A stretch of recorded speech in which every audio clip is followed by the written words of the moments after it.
कोई भी साथी इस चीज को बखूबी रूप से ध्यान रखें, पर्सनली कॉल करके कभी फोर्स ना करें।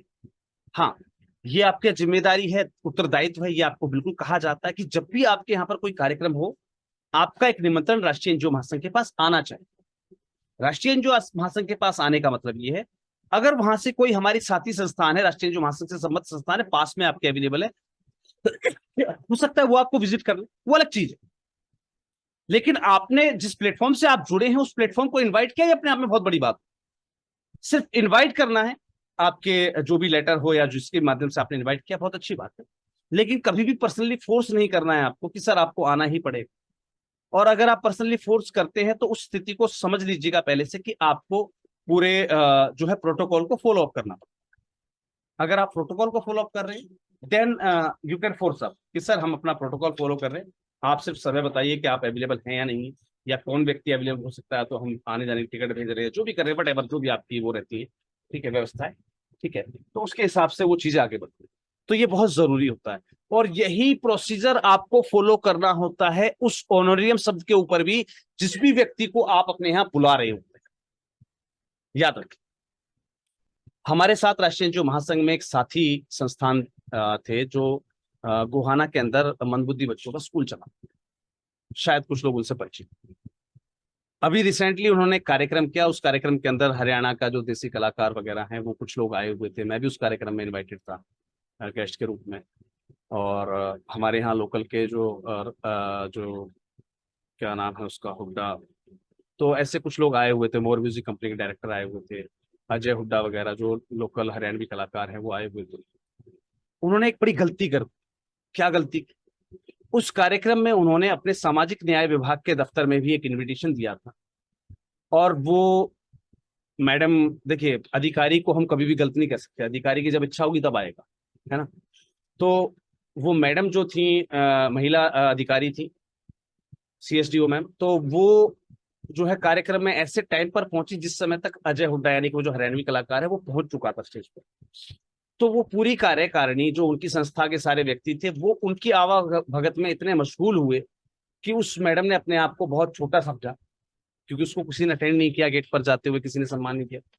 तो आप यकीन नहीं करेंगे, अभी रिसेंटली उनके जो है मान्यता पर सवाल खड़े कर दिए। कोई फाइल उन्होंने लगाई हुई थी मान्यता से रिलेटेड या ग्रांट से रिलेटेड, वट जो भी, तो उस पर सवाल खड़े कर दिए। तो अधिकारी अगर चिढ़ गया आपसे तो आपके सारे काम खराब कर दे, वो आपके सारे काम खराब कर दे। तो ऐसे में जब आप राष्ट्रीय एनजीओ महासंघ को भी आमंत्रित करते हैं तो आप दुविधा में फंस जाते। दुविधा क्यों?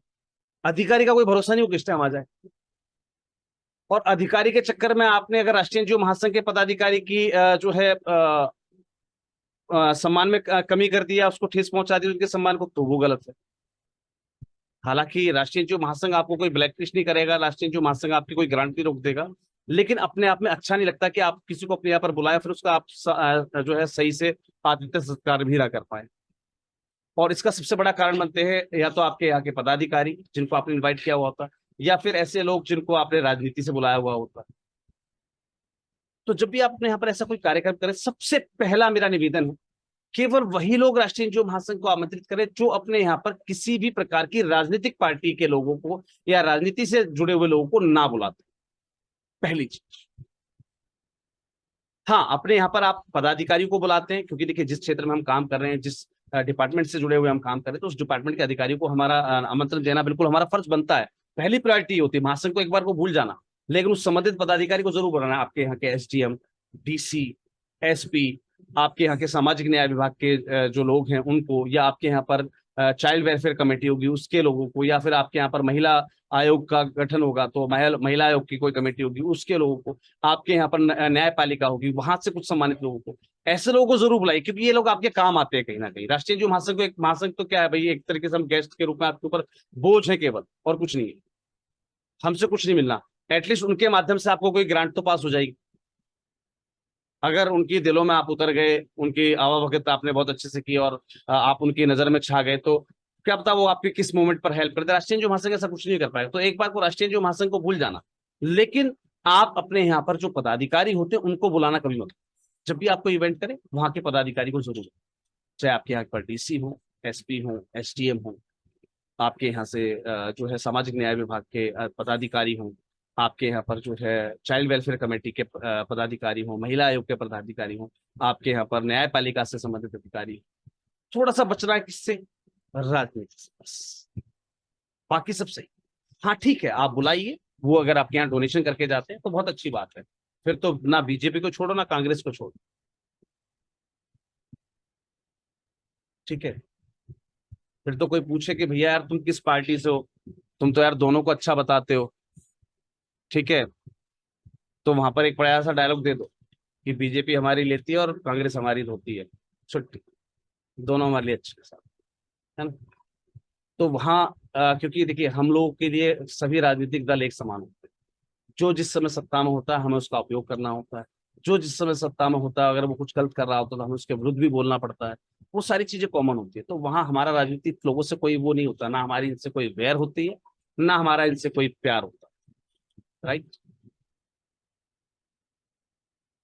तो ये चीजें बहुत जरूरी होती है, आप अपने यहाँ पर लोकल पदाधिकारी को जरूर बुलाइए, क्योंकि उससे आपके कार्यक्रम की ऑथेंटिसिटी बढ़ती है, उससे आप अपने लोकल पदाधिकारी की नजर में आते हैं। ऐसे बहुत से लोग हैं जिन्होंने शायद आज तक अपने एरिया का सामाजिक न्याय विभाग का कार्यालय भी विजिट नहीं किया। कौन कौन है, सच्चे सच्चे बताना, मी लिख के बताना मुझे ग्रुप में, चैट बॉक्स में, सही सही बताना। आज तक आप अपने लोकल एरिया में सामाजिक न्याय विभाग के कार्यालय में नहीं गए, तो मी लिख दीजिए। एक ही व्यक्ति है जो ईमानदारी रखता है अपने अंदर, क्या हम सब में से सब लोग गए हुए हैं? यार मैंने कहा ना, ईमानदारी से जवाब दीजिए। आप ईमानदारी से अपना जवाब देंगे ना तो मैं आपको उसमें और कुछ अच्छा बता पाऊंगा, और आप कहेंगे ठीक है सर हमें पता है, तो ठीक है मैं इस टॉपिक को छोड़ के आगे बढ़ जाऊंगा, मुझे क्या दिक्कत है ना।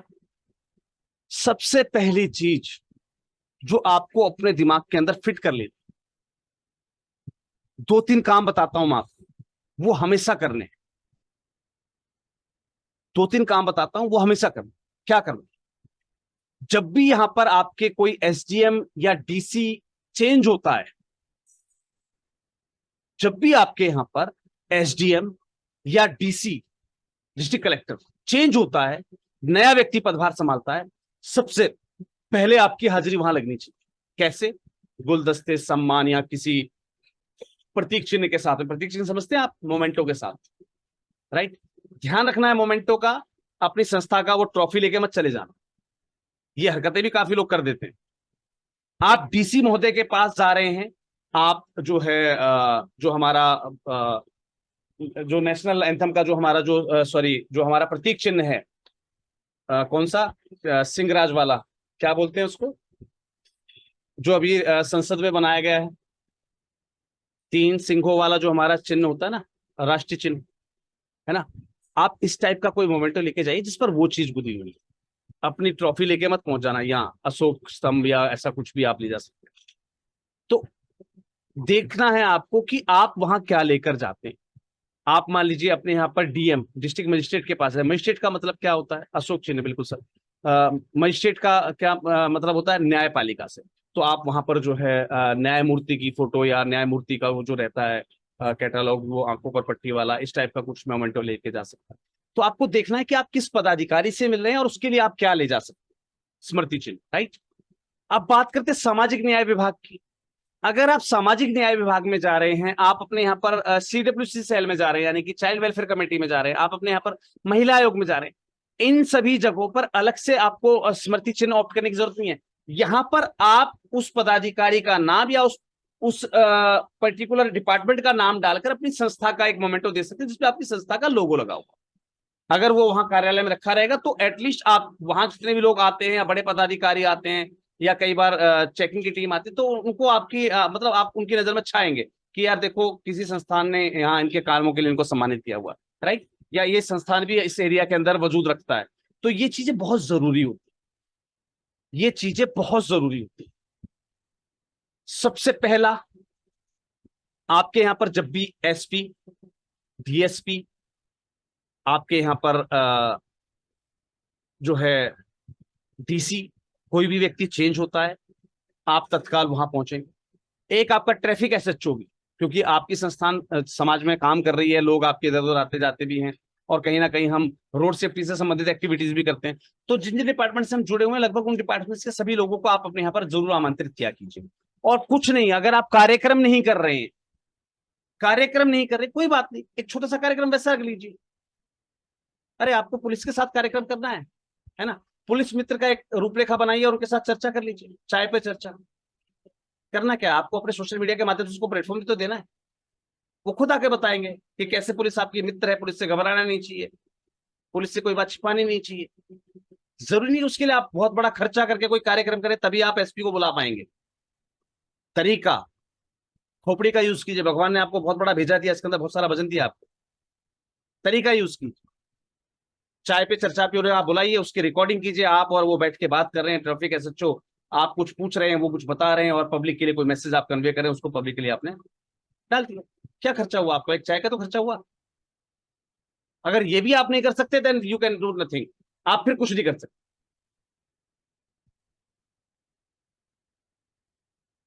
आप चले जाइए उनका सम्मान करने के लिए, वहां से एक बाइट ले लीजिए उनकी, सर समाज के लिए आपका क्या संदेश है संस्थाओं के प्रति।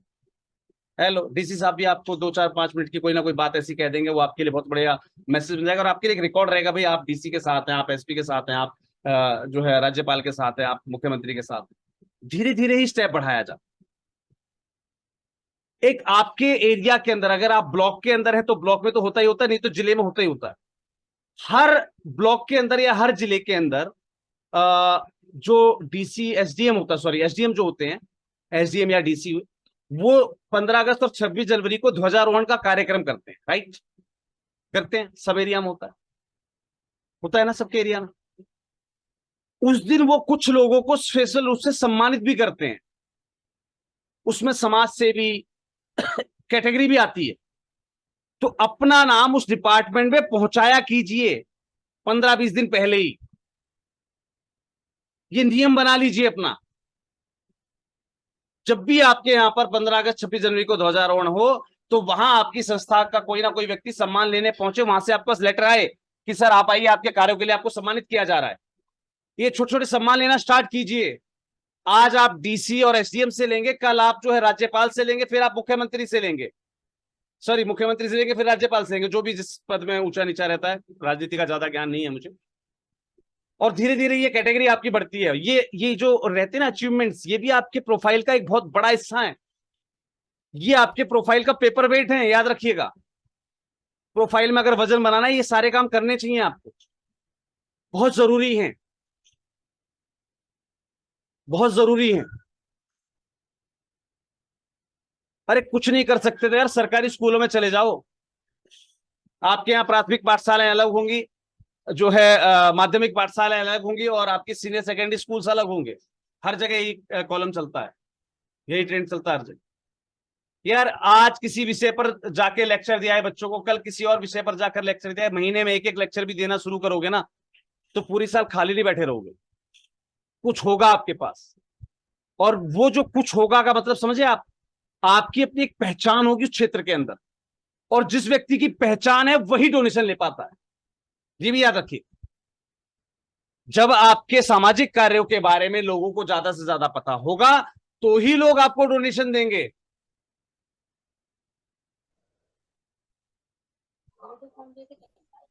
कौन? सर 2022 को मिला है, संस्था बहुत पुरानी है, आगे से भी करना है आपको, और आगे भी लेते रहना है, आगे भी लेते रहना है, हर बार सम्मान लेने का प्रयास करना है आपको। और मैंने आपको बताया उसके लिए कुछ नहीं करना, कोई उसके लिए खास योग्यता नहीं चाहिए होती भैया, घबराओ मत। आपके एसडीएम के नाम से एक जरा सा लेटर लिख के दो कि सर हमारी संस्थान जो है पिछले इतने वर्षों से सामाजिक क्षेत्रों में अच्छे काम कर रही है, अगर आप हमें इस लायक समझे तो हम 15 अगस्त पर आप हमारी संस्थान को जो है सम्मानित कर सकते हैं, दैट्स इट, छुट्टी। हम इसके लिए आपका आभार व्यक्त करते हैं, हो गया काम खत्म, बात समझे। लेकिन कुछ तो हो आपके पास भी बताने दिखाने के लिए, कुछ तो लगाओगे आप उसके साथ प्रोफाइल के रूप में कि आप क्या करते हैं। ऑनलाइन कर सकते हैं, बिल्कुल ऑनलाइन अप्लाई होते हैं, बहुत सारी चीज। तो अपने आप को रिप्रेजेंट करना सीखिए। ध्यान रखिए, आपको ब्रांड आप खुद बना सकते हैं, आपको ब्रांड आप खुद बना सकते हैं, दूसरा व्यक्ति तो आपका ब्रांड बिगाड़ने पे रहता है। याद है हमारे देश के एक राजा ने मर्सिडीज पे झाड़ू लटका दी थी आगे। तो वो कौन सी गाड़ी आती है, मर्सिडीज होती है, कौन सी होती है जो सबसे महंगी गाड़ी है विदेशों में, जिसका नाम चलता है, उस गाड़ी के आगे झाड़ू लगाई थी राजा जयसिंह ने। याद है कुछ? याद है या भूल गए? अपने देश का अगर इतिहास भूल गए तो फिर कुछ याद नहीं रहेगा आपको, फिर कुछ नहीं कर पाओगे आप। यस, रोल्स रॉयस से कचरे में लगा दी थी वो गाड़ियां, माफी मांगनी पड़ी थी उनको आकर। ठीक है, तो भैया आपके ब्रांड को बिगाड़ने के लिए दूसरे लोग बैठे, बनाना आपको खुद है, और अपने आप को ब्रांडेड रूप से प्रेजेंट करना है ना, तो बहुत जरूरी है।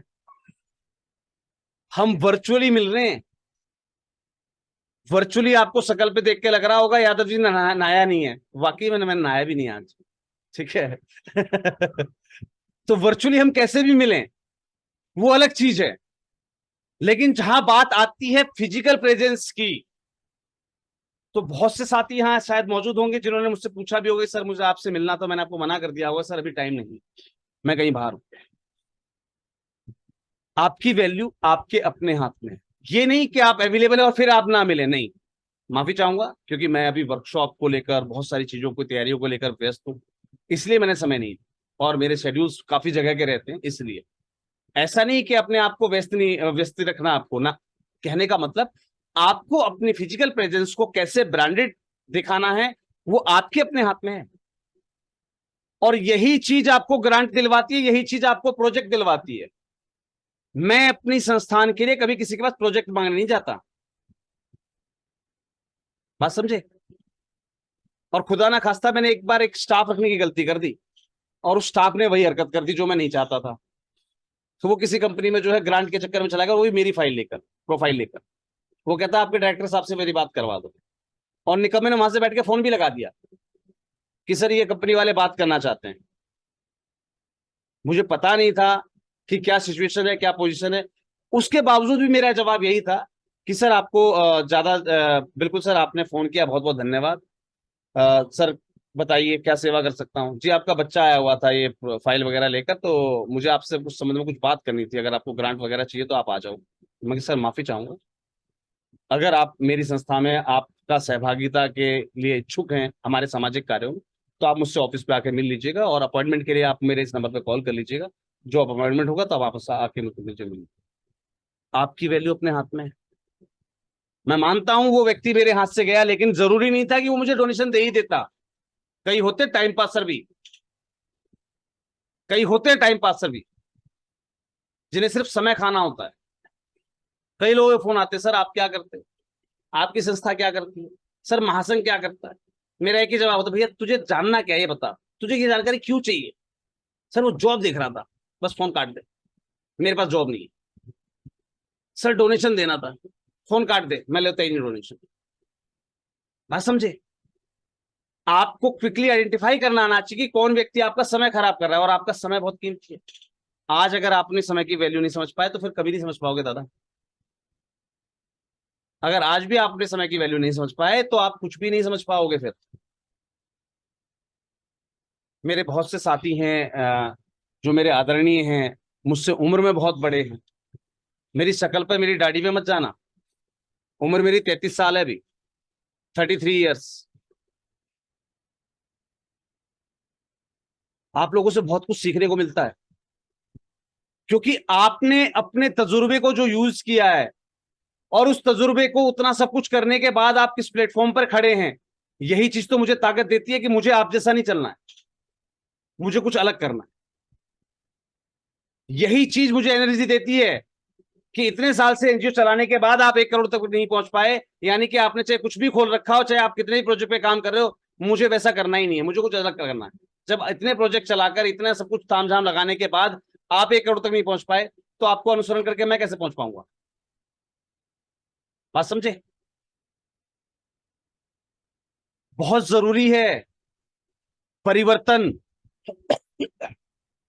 और ये परिवर्तन संसार का नियम ही नहीं, आज की जरूरत भी है। आज हर एक चीज डिजिटल होती